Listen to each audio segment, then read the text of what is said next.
I'm Jake O'Neill, creator of Animagraphs, and this is how a Nascar Cup Series race car works. Let's start with the exterior. Body panels snap together and are bolted onto the frame, making them fairly easy to replace. They're made from a mix of carbon fiber, plastic or epoxy resin, and kevlar, with an outside layer of fiberglass. These materials help the car maintain its critical aerodynamic features while also being resilient to contact with other vehicles, as allowed by the official NASCAR rules. The front splitter is angled to create downforce for the front of the car. The stepped design, with a raised section in the center, allows some air underneath the car, while the lowered sides push air around the front, keeping it away from the tires to avoid drag. The narrow gap between the car floor and the track turns the entire floor into a giant downforce generator as air squeezes, thins, and rushes beneath the car at a different rate and pressure than overhead air. At the rear of the car, where these two different pressure zones meet, the air crashes into itself, creating massive vortices. The rear diffuser is angled upward, widening the floor gap to allow smoother blending. It has vanes or strakes to comb through the air for cleaner, more controlled outflow. The wide opening also creates low pressure before the diffuser, turning the splitter-diffuser combo into a kind of air cleaning vacuum that sucks in and smooths out dirty air for aerodynamic goals. For instance, drivers can race closer to competitors and the dirty air they generate. Overhead air passes over the car to the rear spoiler, which generates additional rear downforce. Official NASCAR guidelines dictate which size of spoiler is required depending on the race course. The 7-inch spoiler shown here is for longer oval tracks, called superspeedways, to slow the cars down for driver safety. A shorter 4-inch spoiler is used for road, short, and intermediate courses.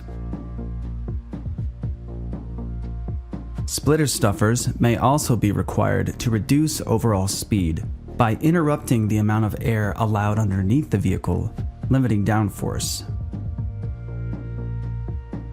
For oval courses, where cars only turn left, a special spoiler, sometimes referred to as a shark fin, is installed on the driver's side of the car to counteract yaw or rotational forces when cornering. The shark fin may also help mitigate the side drafting effect that happens when a following car is close to the rear quarter, pushing air over the lead car's rear spoiler and causing drag. Now, let's go underneath this exterior bodywork, starting with the frame. The steel tube frame is assembled in sections. The center section combines the roll cage and chassis. The front and rear clip sections bolt to the center section and are relatively easy to remove for fast repairs. Suspension. Suspension is fully independent front and rear, so each wheel can move individually. Upper and lower control arms bolt directly to the chassis from the upright assembly. The adjustable shocks are coilover type, where dampers are nested inside the springs. An anti-roll bar connects the left and right suspension assemblies together to limit body roll. It's adjustable with a flexible blade on either side that can be rotated. The thin section is more flexible when parallel to the ground and more rigid when perpendicular. Teams may remove the anti-roll bar for some races to alter handling characteristics. The car's weight distribution can be easily adjusted, for instance during a pit stop, by inserting a tool through the rear window into the weight jacker assembly. This hydraulic system controls rear spring compression independently. The process is called adding or removing wedge. Too much wedge angle from the rear driver to front passenger causes understeer, where the car doesn't turn easily enough and is said to be too tight. Too much wedge angle on the opposite side can cause oversteer, where the rear end breaks loose and the car may spin out of control.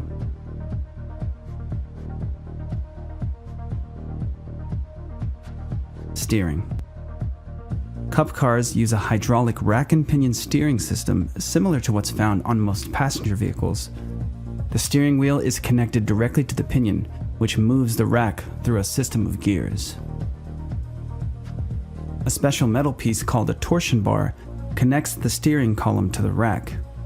This part flexes as the steering column is rotated from driver input. A stiffer or softer bar changes the steering feel. Toe, also referred to as tracking, is the angle of each tire in relation to the center line of the vehicle when viewed from above. It's adjusted in the front using a toe link adjuster, and in the back using shims.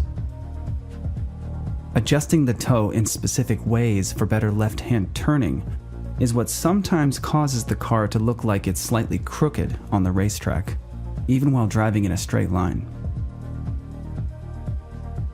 Camber, which is the angle of each tire in relation to the center line of the vehicle when viewed from the front or back, can also be adjusted using shims.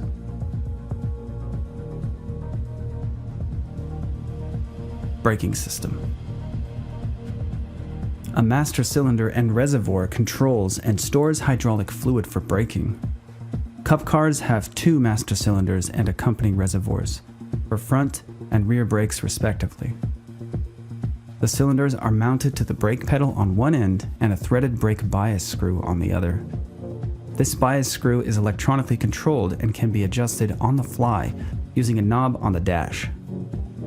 The screw position allows different pressure to the front and rear brakes. The brakes themselves are a common rotor and pad assembly design. The discs are iron alloy while the pads are a carbon-based material. The front takes more braking force and so uses a heavier 6-piston caliper. Brake cooling is handled through intricate ducts extending from the front bumper. There are separate cooling channels for the disc, caliper, and inner wheel. The 15-inch front disc has vertical vanes or cooling fins extending from the center outwards for maximum cooling effect. J-slots on the rotor surface increase brake bite, or the speed at which the pad engages with the disc, while also helping to clear debris. In the rear, 4-piston brake calipers are matched to 14-inch rotors. Cooling ducts are situated around the brake assembly just as with the front, but the intake slots are in the rear quarter window. The specially shaped opening is called a NACA duct. The 18-inch aluminum wheels are secured to the hub with a single wheel lug. Spring-loaded retention pins keep the lug securely in place. A specially designed wheel gun pushes these pins down when removing the lug.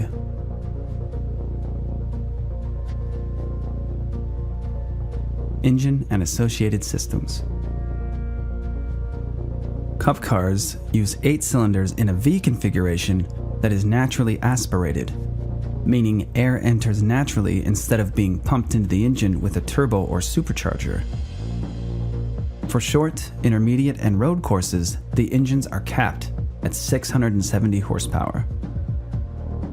Some of the air from the grill intake is diverted to the engine through a ram air duct system that takes advantage of high-pressure air in the grill area to force more air into the engine.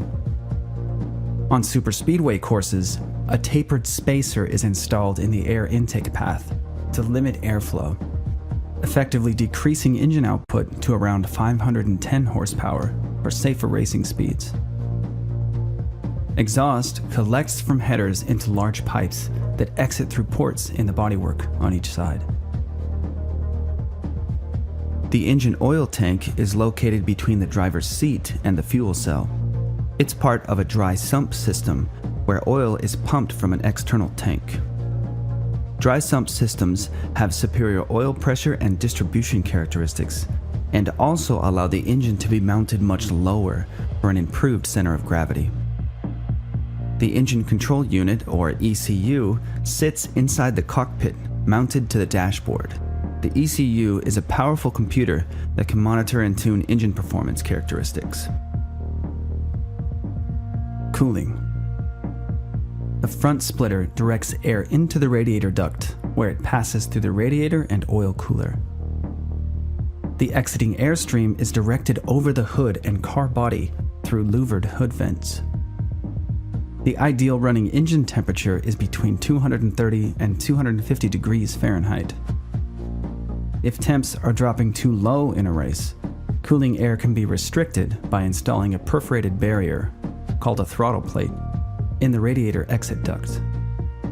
Ducts in the grille bring cooling air into the rocker box, and vents in the side skirts allow hot air to escape from underneath the driver.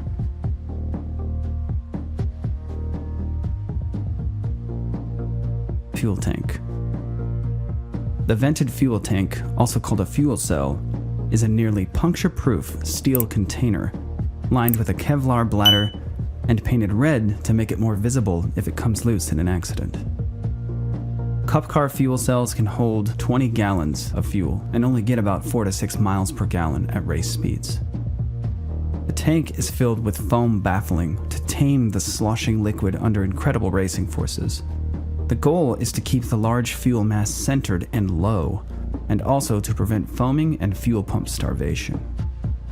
Pit stop refueling is performed using a vented dump can that can hold up to 11 gallons of fuel and weigh almost 70 pounds. 2 cans are used during a typical pit stop and can be emptied in as little as 8 seconds each. Transaxle. Engine power flows through a shaft to the transaxle, which combines the transmission, rear differential, and rear axles into one unit. Drop gears allow teams to quickly adjust the rear-end gear ratio. The floor-mounted gear shift lever is paired with the 6-speed transmission, 5 forward and 1 reverse. The gearbox is manual sequential, where the driver controls shifting, but the lever moves only forward or back, shifting 1 gear at a time, up or down. The rear end has a torque biasing limited slip differential, meaning the tires will rotate at similar speeds when under more torque, for example on a straightaway. When rounding a turn, less torque at the rear wheels lets them rotate at different speeds. The differential gears connect to rear axles with special tripod joints that allow the spinning axles to tilt with rear suspension movement.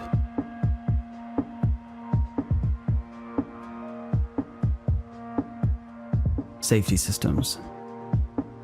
Cup cars have robust safety systems. The aluminum tubes that connect the rear bumper to the rear clip create a framework that can absorb violent impacts. The front bumper is attached in a similar way. The roll cage is a driver's primary protection. Certain bars were implemented after devastating crashes and are named after the drivers that were involved. Heavy steel anti-intrusion panels keep objects from entering the vehicle's sides during a crash. Thick injection-molded foam blocks cover the doors as well as the front and rear bumpers, increasing the car's ability to absorb impacts from all sides. In accident conditions, cars can get turned around to the point where aerodynamic devices have the opposite effect, becoming dangerous lift generators that can send the car airborne. To counteract these unwanted effects, strips along the length of the roof increase overhead pressure when the car is sideways. Hood and roof flaps deploy as the car approaches a backwards-facing orientation. Hood flaps let air escape from underneath the car. A connecting cable also opens the diffuser flap that stops air from getting underneath the car. Safety tethers attach items to the chassis to prevent them from flying off into other vehicles or even into the stands. There are multiple tether points for the hood and deck lid, and for each control arm and wheel assembly. Each car contains 2 to 3 separate fire suppression systems. There are heat-activated systems in the engine bay and trunk areas. The driver has access to a cockpit-mounted extinguisher. There's a roof hatch directly above the driver for emergency exit. There's no window on the driver's side. A window net keeps the driver inside the vehicle and large debris out. Rookie drivers are required to have yellow stripes on the rear bumper to alert other drivers.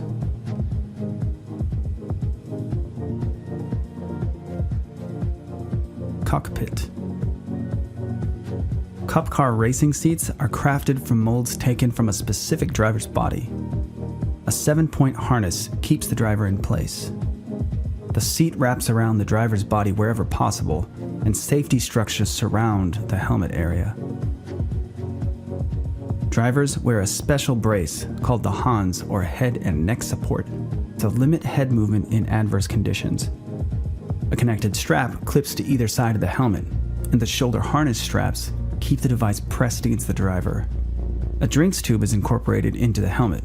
It's connected to a small fluid reservoir to keep drivers hydrated, as cockpit temperatures often reach upwards of 130 degrees Fahrenheit. An air conditioning system collects air through front quarter window NACA ducts and pumps it into the driver's helmet, as well as a special cooling pad behind the back and legs. Cooled water may also circulate through the driver's fire retardant suit. A cockpit cooling duct in the front window is centrally located to avoid hot radiator air. Slits in the back window also draw in cooling air, most of which exhausts through the driver's side window. The simple steering wheel includes a push-to-talk radio button for communication with the track spotter to get info on track conditions and race strategy. A customizable digital dash has replaced dials in recent years and can display everything from lap times, water and oil pressures, engine RPMs, and pit road lights, among many other options. Per NASCAR rules, speedometers are not allowed to be displayed. Auxiliary switches vary between teams but can include things like ignition, helmet or body air conditioning, or a switch for the 3/4 gallon reserve tank. An electronic rear-view screen is connected to a camera on top of the car to give drivers an unobstructed rear view. The small driver's side mirror is not allowed to extend outside of the car. Driver's shoes may have heat-resistant heel guards as a barrier to intense exhaust heat underneath the cockpit floor. The pedal box consists of a traditional 3-pedal manual setup with the gas pedal on the right, the brake pedal in the middle, and the clutch pedal on the left. Once in motion, the clutch isn't needed for further gear shifting. There are cameras, antennas, and sensors all over these cars.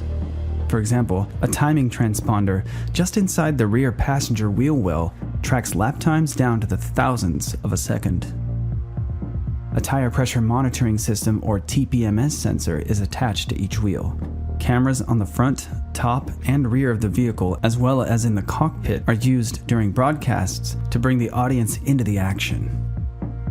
Antennas on the roof facilitate communication from the crew to the driver and vice versa. Other antennas send audio and video, as well as telemetry data. The newest NASCAR race cars harken a return to their stock car roots, bringing design aesthetics closer to their consumer-grade counterparts. The frame, suspension, and body are now symmetrical side to side, and many of the systems we've covered here have been redesigned to be more similar to those found on passenger vehicles.